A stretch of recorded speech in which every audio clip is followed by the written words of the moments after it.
الحمدللہ وحدہ من لا نبی بعد اما بعد فاعوذ باللہ من الشیطان الرجیم بسم اللہ الرحمن الرحیم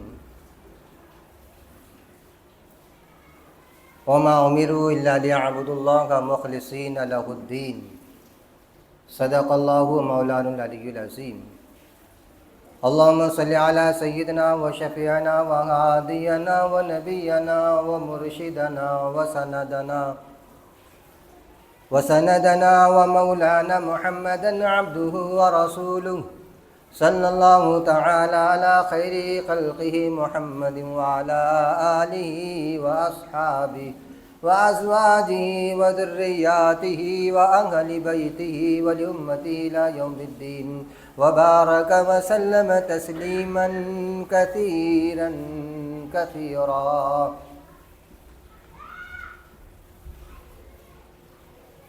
میرے عزیز دوستو بزرگوں، اللہ جل جلالہ و امن والو کے پاس انسان کا وہی عمل مقبول ہوتا ہے جس کے اندر للہیت اخلاص ہو، چاہے آپ چھوٹا عمل کر رہے ہو چاہے بڑا عمل کر رہے ہو۔ اللہ کے لیے ہم نے عمل کیا، ویسے تو ساری دنیا بن سکتا اور ساری دنیا دین بن سکتی ایک نقطے کے فرق سے۔ وہ نقطہ کیا ہے؟ اگر ہم دین کے سارے کام کر رہے کسی کو دکھلانے کے لیے، وہ دنیا بن گئی خسارے کی چیز بن گئی۔ اور وہی دنیا کے کام، بیوی بچے، کاروبار ہے، تجارت ہے، لین دین ہے، یہ کام اگر اللہ کے لیے کر رہے، اللہ کو خوش کرنے کے لیے، تو سارا دین، دنیا کا کام یہ دین بن جاتا۔ تو نیت کے فرق سے اتنا بڑا مسئلہ حل ہوتا ہے۔ اور اللہ تعالیٰ نے چونکہ اپنی ذات کے بارے میں کہہ دیا کہ لیس کمثلی شیء، میرے جیسا کوئی نہیں، اور میں تنہا ہوں، اپنا تعارف کروایا قل هو اللہ احد اللہ الصمد کے ذریعے سے، آیت الکرسی کے ذریعے سے، کہ میرے برابر ہر ہمسر میرے جیسا کوئی نہیں ہے، تو پھر اللہ پارٹنر کو کیسے برداشت کرے گا؟ پارٹنر بھی ہم اثر ہونا چاہیے نا، بھی اس کے اندر کوئی قابلیت ہونا اس کے برابر ہونے کے لیے۔ کروڑ پتی آدمی بھیکاری آدمی کو پارٹنر تھوڑی بناتا۔ کائنات کا بادشاہ انسانوں کو پارٹنر بنائے، جنات کو بنائے، ملائک کو بنائے، کیسے ہو سکتا؟ وہ اس کی مخلوق ہے، اس کی ملکیت ہے۔ اور کوئی آدمی اگر بادشاہ بنا رہا ہے، اس کے اندر اس کی ذات میں کسی کو پارٹنر بنا رہا ہے، تو پھر وہ کیسے برداشت کرے گا؟ کیونکہ وہ مخلوق ہے، اللہ کا برابر تو کوئی ہے ہی نہیں۔ جب برابر نہیں تو اللہ کی مخلوق کے اس کے برابر ٹھہرانا اللہ پر الزام ہے، تہمت ہے۔ اللہ اسے برداشت نہیں کرتے، اس کچھ شرک کو کہتے۔ عبادت کے لائن میں نماز ہم نے پڑھی اللہ کے لیے، وہاں ہم نے دکھلاوا کر دیا کسی کو دیکھنے کے لیے کہ کوئی دیکھ رہا ہے، ہم کو نمازی کہہ دے، اب اللہ یہ نماز کو قبول نہیں کرے گا، منہ پر پھینک کر مار دے گا۔ اللہ نے آج تک جو عمل قبول کیا وہ خالص میرے لیے کرنا، مجھے خوش کرنے کے لیے، مجھے راضی کرنے کے لیے۔ عبادت کے لائن کا ہو، معاملات، معاشرات، معیشت، تجارت، کسی بھی لائن میں ہو، اگر تم نے کوئی بھی عمل کر رہے ہو، اس میں دو باتیں ہیں۔ کیا بات ہے؟ پہلی بات تو یہ ہے کہ تم نے میرے سپرد کرنا، میرے لیے کرنا۔ دوسری بات، اس عمل کو حسن خوبی کے ساتھ انجام دینا، بہترین طریقے سے کرنا، چاہے چھوٹا عمل۔ اللہ کے نبی نے اخلاص کی طاقت کو بیان کیا۔ بخاری شریف کی ایک حدیث ہے، 3 نوجوان چلتے چلتے ایک پہاڑ کے کوہ میں اٹک گئے۔ وہ اتنی بڑی مصیبت تھی کہ طوفان کی وجہ سے ایک چٹان جس غار کا منہ تھا وہاں کے لگ گئی، اب وہ ہلنے کا نام نہیں لے رہی۔ طوفان تھم گیا، پانی تھم گیا، اب ان کو نکلنا ہے، کتنے دیر اندر رہ سکتے؟ تینوں نے سوچے، تین کو معلوم تھا کہ اللہ کے پاس اخلاص کی طاقت ہے، اخلاص کی۔ آج برا مت ماننا، سارے ہماری محنتیں بیکار کیوں نظر آتی؟ یا تو اس عمل کو بہترین انداز طریقے سے نہیں کرتے ہیں۔ بہترین انداز کیا ہے؟ بہترین طریقے سے حسن خوبی کس کو بولتے ہیں؟ سنت کے مطابق۔ اور دوسرا، وہ عمل چھوٹا ہو یا بڑا ہو، اس میں کہیں نہ کہیں جھول ہوتا ہوا نظر آ رہا ہے، اس لیے اس عمل میں طاقت نہیں پیدا ہو۔ اللہ کہہ رہے میرے لیے کر لے خالی۔ اور کبھی بھی آدمی کا ہر عمل میں 3 بار سوچنا، عمل کرنے سے پہلے سوچنا کہ میں کس کے لیے کر رہا ہوں۔ عمل کے دوران سوچنا کہ میں یہ کس کے لیے کیا، عمل کے آخری میں سوچنا کہ اللہ کے لیے کیا میں نے۔ نماز کے بعد آخری میں ایک دعا کہ اللہم انی ظلمت نفسی، کیوں پڑھتے یہ؟ اس لیے پڑھتے کہ مولا نماز تو پڑھی ہم نے، اچھا دعا کرنے والا دعا کیا کر رہا کہ میں نے بہت بڑا ظلم کیا اپنے آپ پر۔ کیا ظلم کرا؟ نماز پڑھ کے ظلم کرا کیا نے؟ انہیں بتایا جیسی عبادت تیری کرنا تھا ویسی نہیں کر سکا، تیرے لیے مجھے کرنا چاہیے تھا، کہیں نہ کہیں میں سے مسٹیک ہو گئی، لہٰذا میں نے بہت بڑا ظلم کیا، فاغفر لی، معاف کر دے مجھ کو، میں تیرے لائق عبادت نہیں کر سکا، تیرے لائق عبادت نہیں کر۔ تو بہرحال وہ نوجوانوں کو معلوم تھا، بخاری شریف کے حدیث سے تینوں نے کہا کہ کام کرو، زندگی میں کوئی نیک کام کرے تم نے جو صرف اللہ کو خوش کرنے کے لیے کیا تھا، اللہ کو، اس میں کسی کو خوش کرنے کی تمہاری کوئی نیت نہیں تھی، بلکہ تم نے اپنے مفاد کے لیے بھی نہیں کیا تھا، بغیر مفاد کے کوئی عمل کیا تھا تم نے، نہ کسی کو خوش کرنا تھا نہ اپنا خود کا مفاد تھا، اس میں ذاتی مفاد کوئی بھی نہیں تھا، صرف تم نے وہ عمل کرے تھے میرا رب راضی ہو جائے۔ اس لیے اہل اللہ کے پاس پہلی چیز ہے ترک دنیا، دنیا کے لیے نہیں کرنا، دوسری چیز ترک عقبہ بھی ہے ان کے پاس، ترک عقبہ بولے تو آخرت کے لیے بھی نہیں کرنا، ہم اگر نماز پڑھے تو جنت کے لیے نہیں کرنا، وہ اہل اللہ کا بڑا اونچا مقام ہے، حالانکہ اللہ نے جنت کی نعمتوں کے بارے میں کہا کہ تم جنت کی طرف دوڑو، مگر وہ مقام اہل اللہ کا ہوتا ہے جو سوچتے کہ ہم اہل تیرے لیے کر رہے ہیں، ہم کو جنت کیا ہے، جنت تو مل جائے گی، جب تو ملے گا تو سب ملے گا۔ بہرحال تینوں نے ایک ایک دعا مانگی جو زندگی میں انہوں نے صرف اللہ کے لیے کی، بڑی عجیب دعائیں تھیں ان کی۔ ایک نے ایک دعا مانگی کہ میں نے اپنے ماں باپ کی خدمت کرا تھا، اسی رات تھی ایسا، تو وہ بڑی تفصیل سے واقعہ ہے، کہا اللہ اگر یہ تیرے لیے میں نے کیا ہوں گا نا، یہ مصیبت سے ہم کو نجات دے، اپنے نیکی کا واسطہ دیا، وہ نیکی جس میں صرف اللہ کو راضی کرنے کا عمل تھا۔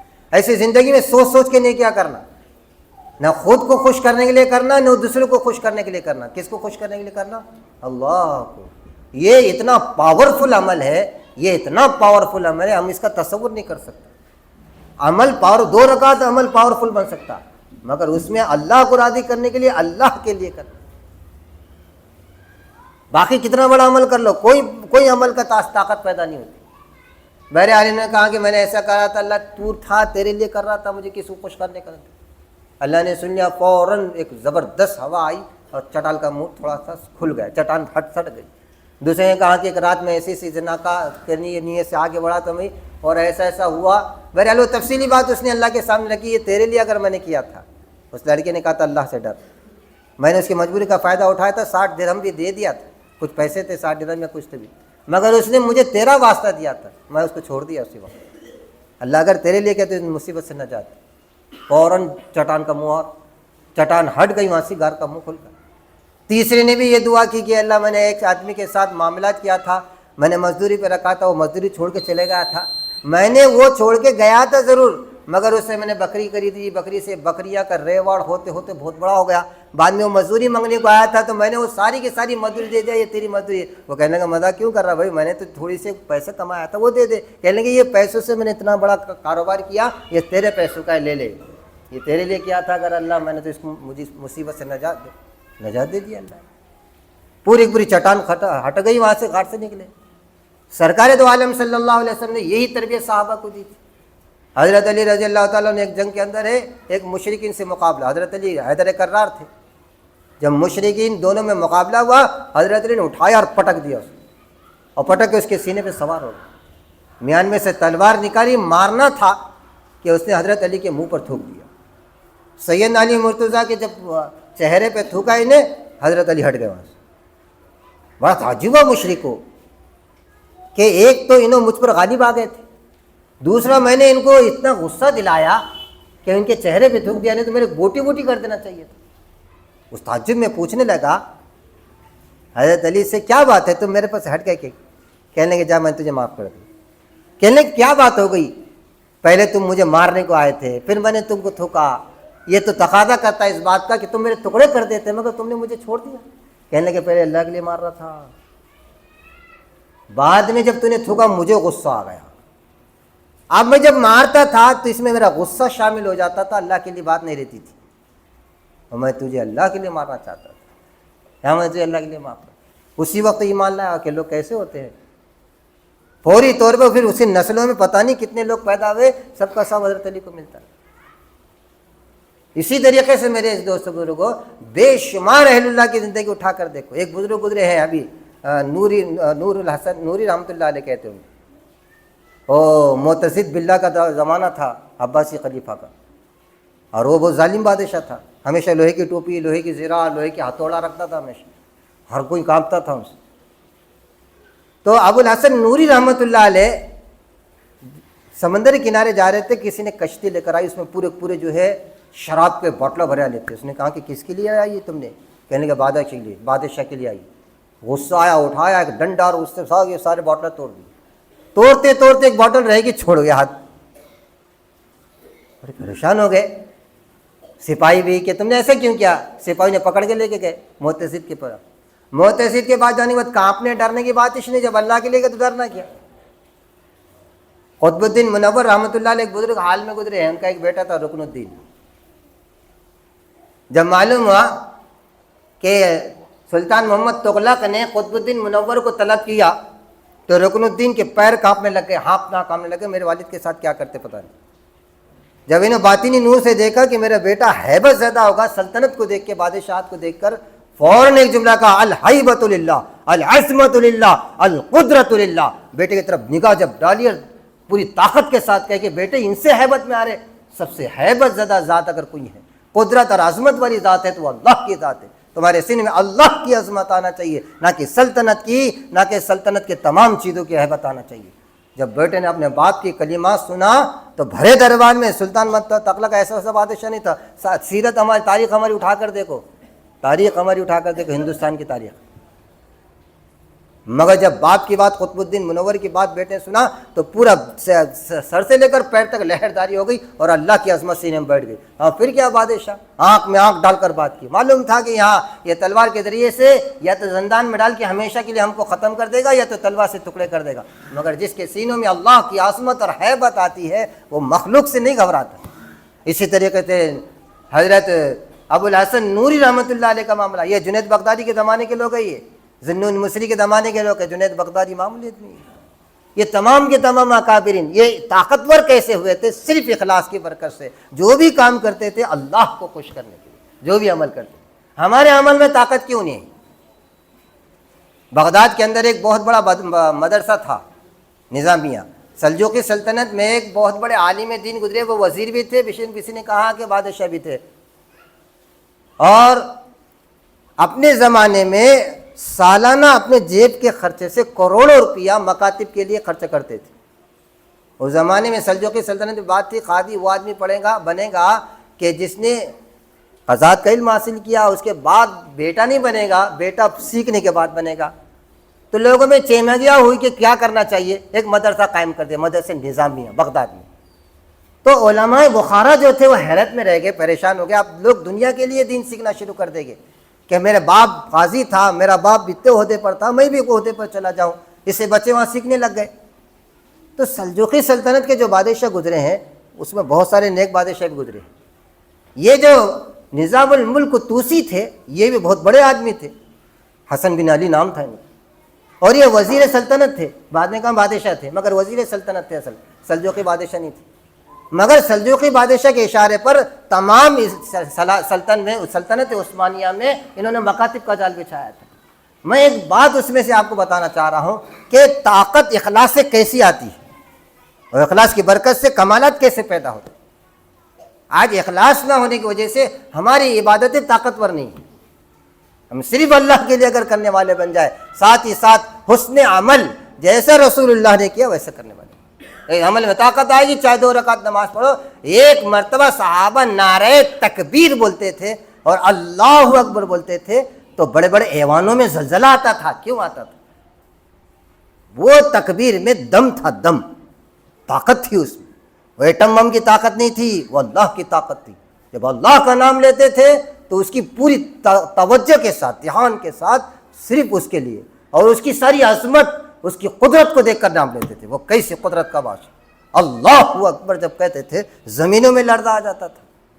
ہم نعرہ تکبیر بول کے لاکھوں چیخ رہے, باطل کے یہاں جو نہیں رینگ رہی, کیونکہ ہمارے نعرہ تکبیر میں دم نہیں ہے. ہمارے نعرہ تکبیر میں دم نہیں. ہمارے پاس تصویر ہے, اصل نہیں. شعر کے کروڑوں تصویر کچھ نہیں بگاڑ سکتے دنیا میں. ایک اوریجنل شعر دھاڑ مار دے گی نہیں، یہ پورا پورا ناک یہاں سے مونڈی سے لے کے باپنا سے لے کر وہ آخری سرحد تک ایک آدمی نظر نہیں آئے گا. ایک ہی دھاڑ مارا شعر. تو مسلمان شعر تھا وہی، نام شعر رکھنے سے نہیں ہوتا. میں بھی نام بہت رکھ دیتا ہوں اور 50 رکھ دیتا.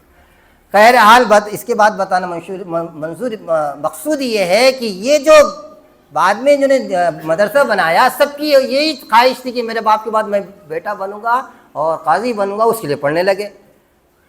اب یہ جو سلجوقی بادشاہ تھے یہ دورہ کرنے نکلے، سب کو پوچھے، سب اپنی اپنی بات رکھنے لگے. انہیں کہا کہ میں نے مدرسہ بنا کے بہت غلط کر دیا. مدرسے کو اٹھانے کے لیے نکلے تھے، مگر ایک نوجوان کو دیکھے کہ تنہائی میں شمع کے سامنے بیٹھ کر پڑھ رہے. انہوں نے آخری آدمی کو، آخری بچے کو پوچھنا بول کے پوچھ رہے، بیٹے تم کیوں پڑھنے کو آئے ہیں، کہاں سے آئے، کہاں فلاں جگہ سے آئے. غوث پاک رحمۃ اللہ علیہ کا زمانہ تھا، غوث پاک کا زمانہ. کہنے لگے نام کیا ہے؟ بولے میرا محمد نام ہے. امام غزالی بعد میں مشہور ہوئے کہ کیوں پڑھ رہے؟ کہا میں اللہ کے معقولات اور منقولات سے اللہ کے ایک ہونے کو پہچانا، اب اس کی مرضیات کے لیے پڑھ رہا ہوں کہ میرا رب راضی کیسے ہوتا ہے. کہنے کے بس مولانا میں یہ پوری عمارت کو ختم کرنے کو آیا تھا، جس عمارت میں بچے دنیا کے لیے پڑھ رہے ہیں، مگر تمہاری وجہ سے اس عمارت کو رکھتا ہوں. اس کے بعد اس مدرسے امام غزالی لے کے حضرت بڑے بڑے اکابر علماء نکلے. یہ ان کی اخلاص کی برکت. بہرحال اللہ مجھے اور آپ کو ہر عمل میں اخلاص پیدا کرنے کی توفیق نصیب فرمائے. وآخر دعوانا الحمد للہ.